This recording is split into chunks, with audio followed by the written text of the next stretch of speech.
दोस्तों, आपने राम सेतु के बारे में अक्सर खबरों में जरूर सुना होगा। जी हाँ, राम सेतु जिसे अंतर्राष्ट्रीय स्तर पर एडम्स ब्रिज के नाम से भी जाना जाता है।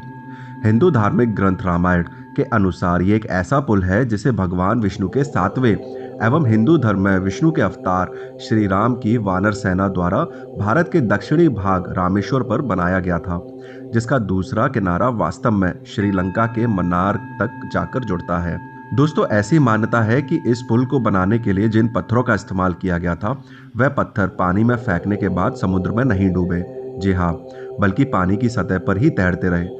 कुछ लोग इसे धार्मिक महत्व देते हुए ईश्वर का चमत्कार भी मानते हैं, लेकिन साइंस इसके पीछे क्या तर्क देता है, यह बिल्कुल एकदम विपरीत है। जी हाँ, आज हम इस वीडियो में राम सेतु पुल के बारे में चर्चा करेंगे। उससे पहले आप वीडियो को लाइक कीजिए और चैनल को सब्सक्राइब कीजिए। दोस्तों, धार्मिक मान्यता अनुसार जब असुर सम्राट रावण माता सीता का हरण कर उन्हें अपनी साथ लंका ले गया था, तब श्री राम ने वानरों की सहायता से समुद्र के बीचों बीच एक पुल का निर्माण किया था। यही आगे चलकर राम सेतु कहलाया गया था। जी हाँ, कहते हैं कि यह विशाल पुल वानर सेना द्वारा केवल 5 दिनों में ही तैयार कर लिया गया था। दोस्तों, ये भी कहा जाता है कि निर्माण पूरा होने के बाद इस पुल की लंबाई 30 किलोमीटर और चौड़ाई 3 किलोमीटर थी। जी हाँ, आश्चर्य की बात यह भी है कि मीलों का फासला रखने वाले दो देशों के बीचों बीच मौजूद इस समुद्र को लांघने के लिए ये पुल महज 5 दिनों में कैसे वानर सेना ने बना दिया। दोस्तों, इसी तथ्य को विस्तार से समझने के लिए महर्षि वाल्मीकि द्वारा रची गई रामायण में राम सेतु के निर्माण का वर्णन भी किया गया है। दोस्तों, रामायण ग्रंथ के अनुसार जब लंकापति राजा रावण श्री राम की पत्नी सीता जी का हरण कर उन्हें लंका ले गया था, तब भगवान श्री राम ने अपनी पत्नी की खोज आरंभ की। जी हाँ, जटायु से उन्हें यह पता लगा कि उनकी पत्नी को एक ऐसा राक्षस राजा ले गया है जो मीलों दूर एक बड़े समुद्र को पार कर दूसरे छोर पर लंका में रहता है। तब श्री राम ने फैसला किया कि वह स्वयं अपनी सेना के साथ लंका जाकर ही सबको रावण की कैद से छुड़ाएंगे।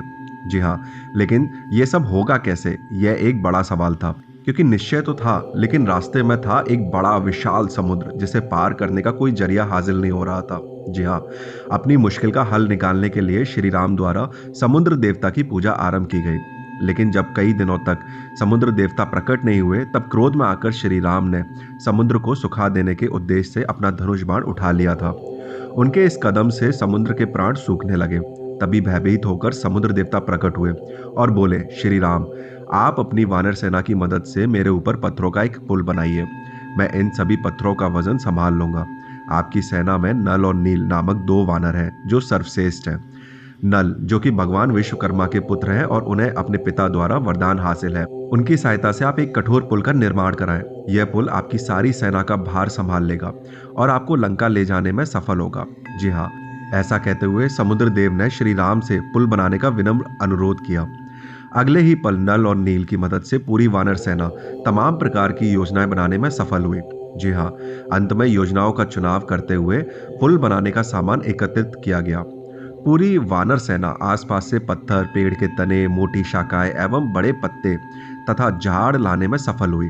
अंत में नल और नील की देखरेख और पूर्ण वैज्ञानिक योजनाओं के आधार पर एक विशाल पुल तैयार किया गया।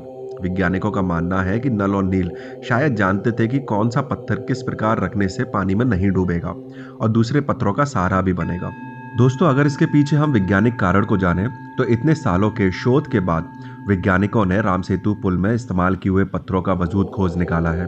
जी हाँ, विज्ञान का मानना है कि राम सेतु पुल को बनाने के लिए जिन पत्थरों का इस्तेमाल किया गया था, वे कुछ खास प्रकार के पत्थर थे। जी हाँ, जिन्हें हम प्यूमाइस स्टोन भी कहते हैं। दरअसल ये पत्थर ज्वालामुखी के लावा से उत्पन्न होते हैं। जब लावा की गर्मी वातावरण की कम गर्म हवा या फिर पानी से मिलती है, तो वह खुद को कुछ कणों में बदल लेते हैं। जी हाँ, कई बार ये कण एक बड़े पत्थर का निर्माण करते हैं। वैज्ञानिकों का मानना है कि जब ज्वालामुखी गर्म लावा वातावरण की ठंडी हवा से मिलता है, तो हवा का संतुलन बिगड़ जाता है। दरअसल ये प्रक्रिया एक ऐसे पत्थर को जन्म देती है जिसमें कई सारे छिद्र होते हैं। जी हाँ, छिद्रों की वजह से यह पत्थर एक स्पॉन्जी यानी एक खंखरा आकार ले लेता है, जिस कारण इसका वजन भी सामान्य पत्थरों से काफी कम होता है। जी हाँ, इस खास पत्थर के छिद्रों में हवा भरी रहती है। यही कारण है कि ये पत्थर पानी में जल्द डूबते नहीं है, क्योंकि हवा इसे ऊपर ही रखती है। लेकिन कुछ समय के बाद जब धीरे धीरे इन छिद्रों में हवा के स्थान पर पानी भर जाता है, तो इनका वजन बढ़ने लग जाता है और ये पानी में डूबने लगते हैं। जी हाँ, यही कारण है कि राम सेतु पुल के पत्थर कुछ समय बाद समुद्र में ही डूब गए और उसके भूभाग पर पहुंच गए।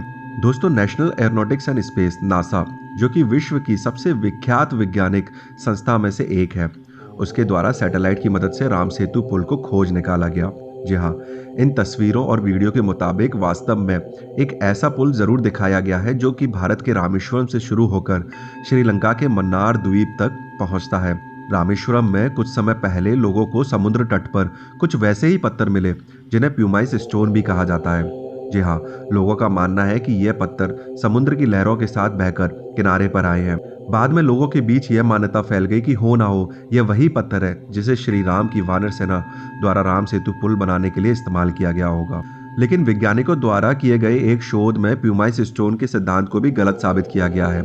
कुछ वैज्ञानिकों का मानना है कि यह सच है कि प्यूमाइस स्टोन पानी में नहीं डूबते और ऊपर तैरते हैं और ये ज्वालामुखी के लावा से बनते हैं। लेकिन उनका यह भी मानना है कि रामेश्वर में दूर दूर तक सदियों से कोई भी ज्वालामुखी नहीं देखा गया है। दोस्तों, हमारे वैज्ञानिक अभी भी इस शोध में व्यस्त हैं कि आखिर ये पत्थर समुद्र के पानी में डूबते क्यों नहीं है। खैर, हमारी श्रद्धा श्री राम में हमेशा बनी रहेगी। दोस्तों, वैसे आपको क्या लगता है कि इन पत्थर के ना डूबने का कारण क्या हो सकता है? आप हमें कमेंट सेक्शन में ज़रूर बताएं और इस पुल की टोटल लंबाई कितनी है, आप हमें ये भी बताएं। दोस्तों, इस वीडियो को लाइक करें और चैनल को सब्सक्राइब ज़रूर करें।